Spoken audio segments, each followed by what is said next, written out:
2022 tivemos saque recorde da poupança. Isso nos mostra que sim, as pessoas estão entendendo que poupança não é investimento e estão buscando soluções melhores. Então fique nesse vídeo que a gente vai contar para vocês um pouquinho da história da poupança, bem como mostrar as outras opções muito melhores do que ela mesma.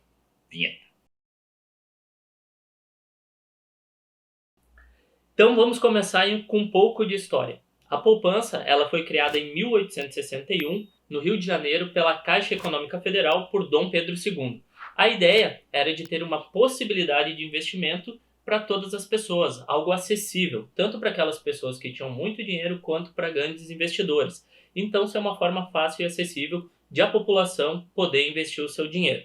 E aqui tem uma curiosidade em relação a isso. Então, os mais velhos, assim, podem ser que lembrem disso, o Jonas também vai lembrar, né, da caderneta de poupança, que era o nome usado na época. Mas por que isso? Porque os próprios funcionários lá da Caixa tinham os cadernos onde era escrito, né, anotado esses investimentos para que todo mundo pudesse acompanhar isso.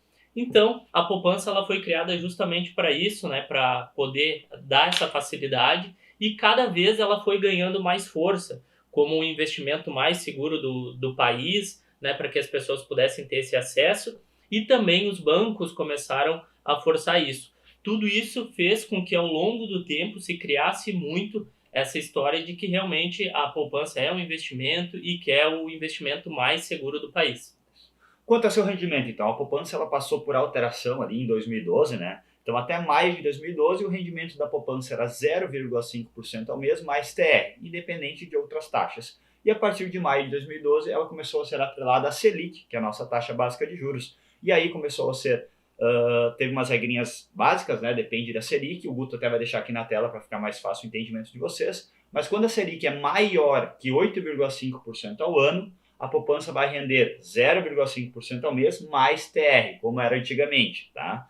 Se a taxa Selic for menor de 8,5% ao ano, a poupança vai render 70% da Selic mais TR. Então a gente pode ver que tem uma época que até a poupança ela sim poderia ser considerada pelo menos para reserva de emergência, mas com essas novas regras a gente consegue ver hoje a Selic a 13,75% e a poupança rendendo aí o juro composto dos últimos 12 meses 7,9% mais ou menos. Então realmente é totalmente ineficiente e ultrapassado, né? Hoje a gente pega investimentos que são extremamente seguros também, que rendem muito mais. O próprio Tesouro Direto, que é o investimento mais seguro do país, está rendendo aí 13,75% o Tesouro Selic, né? E é mais seguro que a poupança e rende praticamente o dobro da poupança. E a gente pega outros rendimentos, a própria Nuconta está rendendo 100% CDI, que o CDI é 13,65%. A gente pega CDBs, né, de bancões, CDB Fácil do Bradesco, que é até onde está na reserva de emergência, ele está rendendo 100% CDI, que é 13,65%, tendo liquidez diária também.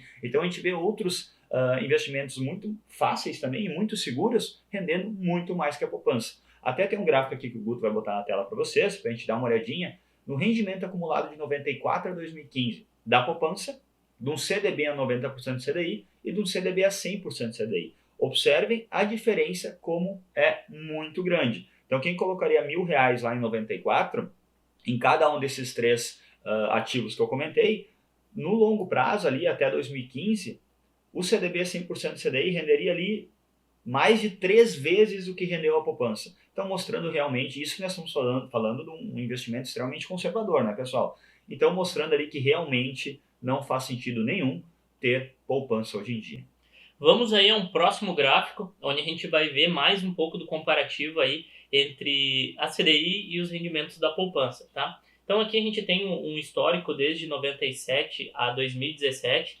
A gente pode ver ali em azul é o CDI menos o IPCA, que é a inflação, em vermelho é a inflação e IPCA, um verde mais fraco é a poupança antiga, né, na regra antiga menos o IPCA, e o verde mais escuro, que é mais para o final ali, né? Então, a poupança na regra nova, menos o IPCA. Então, já foram descontados isso para a gente ter aí o retorno real do investimento. Duas coisas aqui que a gente também pode notar. A gente pode ver, né, como está descorrelacionada a questão do CDI em relação à inflação, ao IPCA, porque é justamente isso que o governo faz, né? Então, quando a gente acaba tendo uma inflação muito alta, se acaba elevando ali a taxa de juros, consequentemente CDI, para a gente conseguir controlar a inflação. Então, ali no início do gráfico, a gente pode ver que até em algum momento a poupança teve um retorno significativo, né? Mas ali de 2000 para cá, a gente pode ver que a poupança ela sempre está perdendo ali em relação ao próprio CDI. Então, isso mostra que a gente acaba não tendo um retorno, um investimento interessante dentro da poupança. Então, isso são questões que a gente já consegue ver, são historicamente, a gente viu antes ali essa questão histórica da poupança, mas a gente tem que mudar a nossa visão e entender que tem sim outros investimentos. Mas aí fica a pergunta, né? Eu não devo lá investir em CDI ou Tesouro Direto? Aí depende, né? Às vezes a gente sempre tem aquela resposta, depende. Isso vai depender muito do perfil, né? Então, tem perfis mais conservadores, onde vai ter esses investimentos mais conservadores, e sim, vale investir em renda fixa e tesouro, assim como vai ter perfis que são um pouco mais arrojados, né? Onde vai ser um perfil com risco maior e vai poder investir aí em renda variável, fundos imobiliários, ações, enfim. Então isso vai depender muito do perfil e a gente sabe que isso também está relacionado à rentabilidade. Quanto mais risco ocorrer, uma possibilidade maior de rentabilidade. Então vamos falar um pouco dos fundos imobiliários e ver os históricos, né? Os fundos imobiliários a gente consegue também ter um retorno mensal, né? Como se fosse lá um aluguel de um imóvel, onde eu vou estar investindo em fundos imobiliários e todo mês recebendo dividendos. Além disso, eu também tenho a possibilidade da valorização desses imóveis que estão nos fundos imobiliários, né? E além disso, me proteger também tanto da inflação, porque muitos ali vão estar corrigidos a IPCA, IGPM, né? Então eu acabo tendo essa correção ao longo do tempo e me protegendo da inflação também. Dando seguimento aqui então às análises em relação a fundos imobiliários, a gente pegou um gráfico de um fundo imobiliário, que é o HGLG 11, que ele é um fundo de logística, de tijolo de logística, comparando ao CDI e ao próprio IFIX, que é o índice dos fundos imobiliários. Então a gente pode ver aqui, né, em azul mais escuro o rendimento do fundo, já em azul mais claro o ganho de capital também ao longo do tempo, e em roxo já o CDI e em verde o IFIX. A gente pode ver que o retorno, aí, o rendimento do HGLG 11 ao longo do tempo ele é superior ao próprio índice IFIX e também em relação ao próprio CDI. Então a gente pode ver que ele é um investimento também que tem uma certa segurança, ele é em renda variável, mas ele acaba sendo mais seguro, né, do que ações, por exemplo, e a gente consegue ter um retorno maior do que um CDB lá que vai estar atrelado ao próprio CDI. E além dos fundos imobiliários, temos as queridas, temos as ações, né, que são empresas que estão aí atuando, estão trabalhando dia a dia, e é a única forma da gente poder multiplicar o nosso capital por N vezes. Isso porque uma empresa, sim, ela pode crescer várias e várias vezes, e nós, como acionistas dela, podemos participar, sim, do ganho de mercado, do ganho de valor de mercado, né, dela ao longo do tempo. Então eu trouxe até um gráfico para vocês aqui, onde mostra o nosso índice, né, o índice Bovespa, e como ele teve valorizações muito grandes depois de longos períodos de queda. Então a gente vê lá no início, lá teve 30 vezes de valorização, teve um período de queda depois 16 vezes e assim foi indo ao longo do tempo, né? Obviamente que com o passar do tempo a gente consegue ver que a direção é uma só, né? O gráfico só sobe, mas tem períodos aí de crise, tem períodos de baixa ao longo do tempo, isso é natural. A questão é, o que a gente pode analisar ali?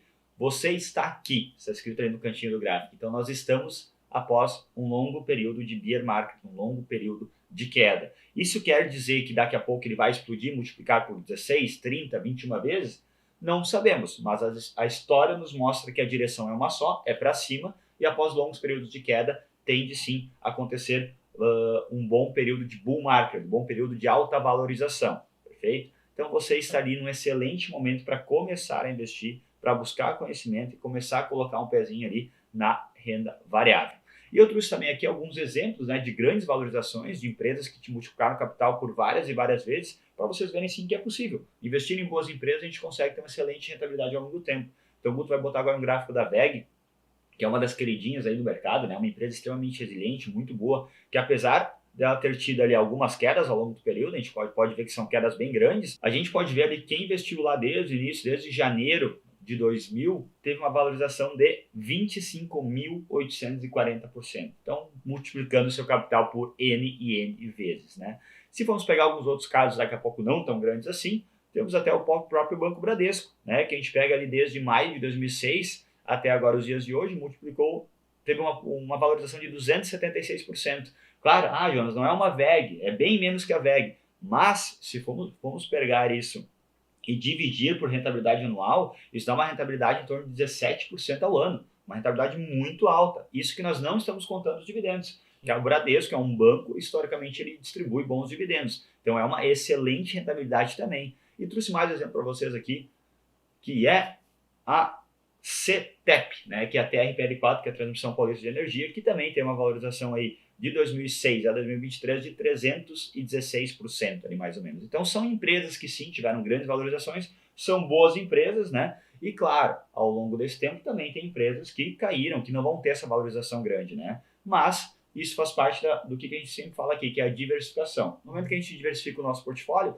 a gente vai pegar várias e várias empresas, né? Obviamente vai ter uma análise muito forte em cima delas e com certeza aí mantendo um portfólio diversificado, com boas empresas, analisando do jeito que a gente ensina aqui a analisar, você vai participar de ganhos como esses com toda a certeza.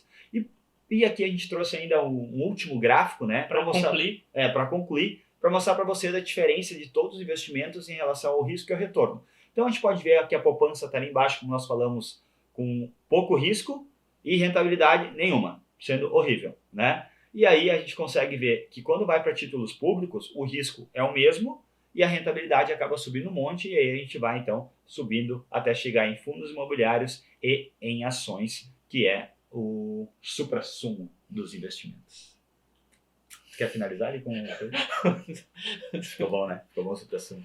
Tu quer botar esse Pode. finalzinho? Porque eu já falei demais. Supra-sumo dos investimentos? Puxou aí. Mas vamos lá, você que está começando a investir, está começando a analisar aí fundos imobiliários e ações, né? Como é que eu posso melhorar isso? Como é que você pode melhorar aí a análise dos seus investimentos e conseguir ter retornos melhores, conseguir manter seu patrimônio e, como a gente mostrou ali, potencializar ele no longo prazo em N vezes. Amanhã a gente vai fazer uma live aí às 20 horas, onde a gente vai falar um pouco de como começar a investir, sobre investimentos, vai contar também um pouco da nossa história e a gente vai estar lançando aí a turma 3 do nosso curso Investindo no Brasil, onde a gente fala sobre tudo isso, desde mentalidade do investidor, renda fixa, ações, fundos imobiliários e um bônus até de como investir no exterior. Por quê? Porque a gente acha muito importante, é fundamental essa diversificação entre todos os investimentos. A gente precisa ter esse conhecimento de vários ativos para poder escolher o que é o melhor aí de acordo com o seu perfil. Então isso é muito importante, não perde amanhã live às 20 horas. E tem bônus cripto, né? Bônus cripto, então a partir disso também conseguir se expor aí a altas rentabilidades das criptomoedas, mas tem aí algumas regrinhas aí, mas que a gente deixa para a live. Exato.